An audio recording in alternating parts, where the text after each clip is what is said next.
Pilots, defend the hard points at all costs. If the militia overload the reactor core, it's all over. Strap in. Anvil 1 is a go.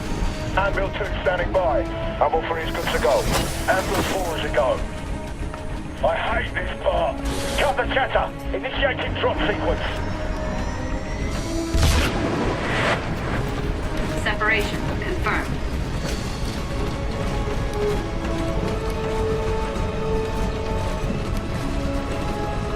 Stand by. Approaching shock layer.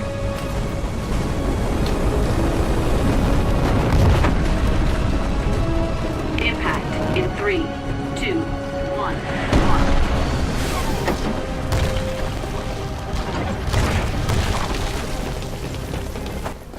Hey guys, SteamK2 here, and today I'm playing Titanfall.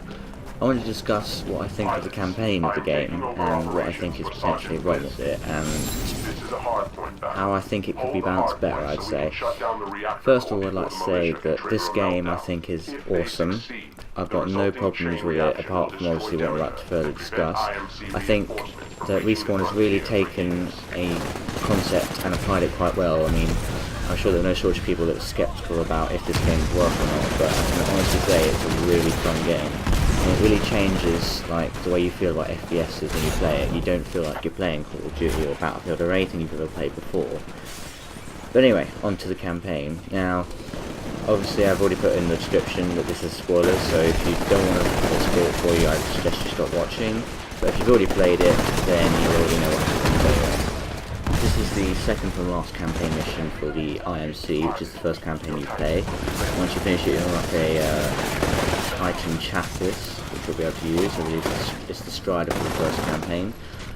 But yeah, this is one of the only missions I feel really good about playing. It makes you feel kind of awesome, like it's like the final battle, as it were, even though it's not the last mission. But anyway, campaign. Now, as you may know, there is no actual sort of single player campaign. It's all multiplayer built into the campaign. So I'm playing with other people, I'm playing against other people, and that's the way it all goes. It's all a multiplayer game still, but they've added story elements into the game to make it more fun. Just to give it a little bit more sense of immersion, which I think is kind of cool actually. I do like it the way, because it's not just like you're playing multiplayer, you're playing multiplayer with a story, which is something I've always wanted the games to have, because obviously when you play the same thing over and over and over it gets boring, but if there's always an element of story to it, it changes it a little bit. And I'm hoping that maybe in the future they might release some DLC with some campaign missions and more. But on to the problem, I think. Obviously, since this is a multiplayer game, it's going to match you with people that are playing the opposite campaign, and then they will get a chance to play the story the same way you do. The campaign is built so that both sides will still experience the same sort of storyline. There's no discrepancies as I thought there might be. However, the problem is, if you're new to this game and you join a campaign, you will have no fun. I didn't have any fun, because the problem is, you will join against people that are level 50, Generation 2, Generation 3, which is like Prestige, and they just steamroll you every single time. And I assume there would be some sort of balancing system where it would only match with people with your skill level, but apparently not. And that's the problem with the campaign. You're just getting level 50 shit like here, awesome, elite, MLG pros, don't know what the sun looks like, I think it's like the triangle. People who just have played the game over and over and know what they're doing. But obviously, you're new, you don't know what you're doing. You've only just picked up this game, you're still learning it. Obviously there's a tutorial that I skipped it because it's coming in these tutorials. But yeah, obviously, it doesn't make it fun. And so I think that's the main problem with the campaign. They need to sort of either add a balancing system, or maybe change it so that only certain level players can play it, maybe, and then obviously if you're high level then you play it in different lobbies.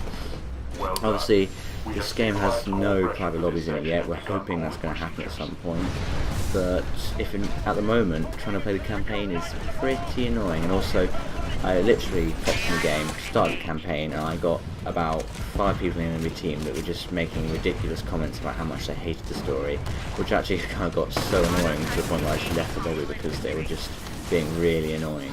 And obviously they were steamrolling me over and over, and it was annoying me because I'm not the best FPS player, but I'm certainly not the worst. I've played a hell of a lot of FPSs.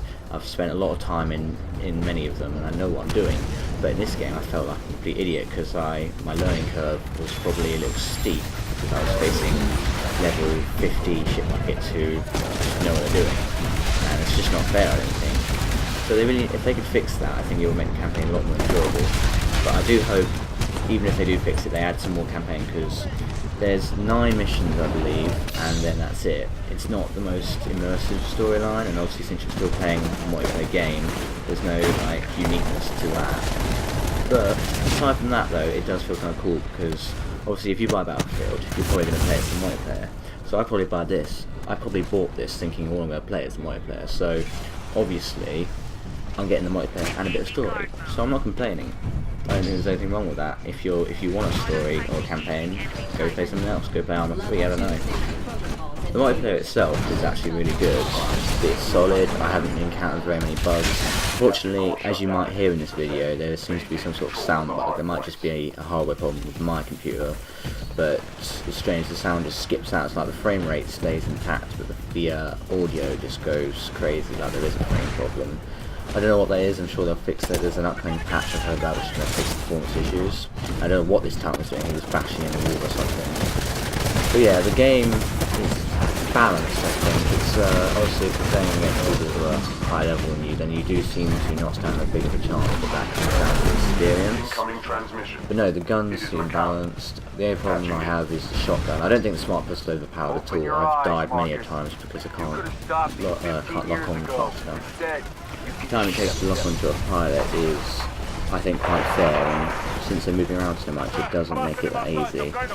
But no, the shotgun really annoys me. It seems to be like a one-shot kill most of the time. It's really annoying. Plus, it's a shotgun that's designed to be like that. It's just kind of really annoying, because it seems the range of it is a bit high. But other than that, none of the guns I really have problems with. I think some of them are not as useful as others. Like the carbine, the SMG I'm using now, seem to be the best choices, and obviously the smart pistol is quite good if you're planning on being stealthy and not getting as many kills as fast, because obviously you need to lock on, and it helps if you're behind an enemy rather than follow them. However, if an enemy's got a shotgun, it is quite good to have a smart pistol, because then you can just keep flying away from them while you lock on, and there's nothing to do about it. So if your enemy's ever got a shotgun, I like smart pistol, trust me, it'll be worth it. I'm really loving the burn clock feature. I think that's quite a cool way of, a cool take on like kill streaks or something else that might be used in its place. It allows you to use a car which has some sort of ability, be it a weapon, a perk of some sort, once per life. I think if you had more than 3 cars per round it'd be good, but other than that I think it's a really cool system, because it allows you to just play with a bit of variety, because there is quite a few number of burn cards you can use. And they all do different things, which means each time you play, it will probably have a different experience, which I think is really quite good. Overall, they really thought this through when they were making it, and they didn't skip out or release it earlier or anything.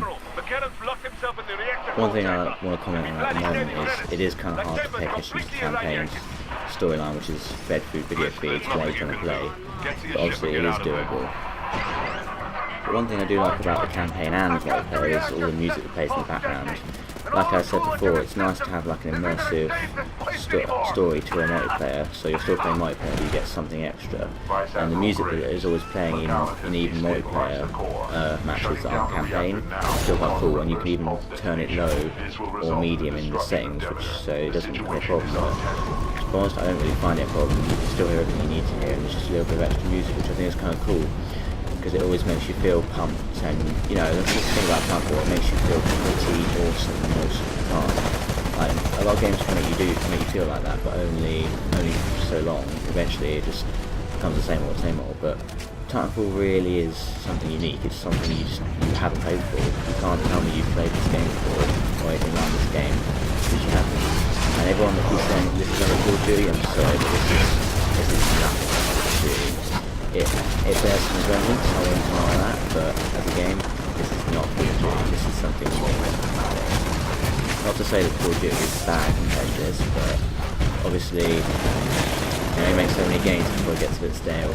And as you can imagine, this having 2 or 3 maybe games, there's plenty of DLC that won't get boring. Because, I mean me wrong, they only came out a couple of weeks ago, but I don't see this ever getting boring really. Every time I go and play it I feel pumped and awesome. And not many first-person shooters, I can honestly say, do that really. Especially especially when obviously they all feel the same, but this doesn't feel the same because you've got the Titans, you've got the fast, fluid movement. I mean, Call of Duty's fast, yeah, but this is another level fast. And thanks to the parkouring ability and to be able to jump wherever you want, it's just like Mirror's Edge meets Call of Duty. And you've got the fast paceness and the verticality, and the verticality really changes how you play the game. And I think that's one of the main reasons it's doing so well, is just the core movement. It's just amazing in both Titan and on foot. But yeah, that's my 2 cents on what I think at the moment of the game. I'll maybe bring out a few more videos on this, because I've got to say I love playing it, and that actually makes me love it to show it to you guys more. I'll leave you with the end of the mission. I hope you enjoy, and I'll see you in the next one. You told me 15 years ago on board the Odyssey to take the ship. Now I'm giving you the same choice. They'll follow you, Marcus. Just lead them. They can't forgive a former IMC. Look. She really believes she can turn you, sir. It's up to you now, my friend. Take the ship.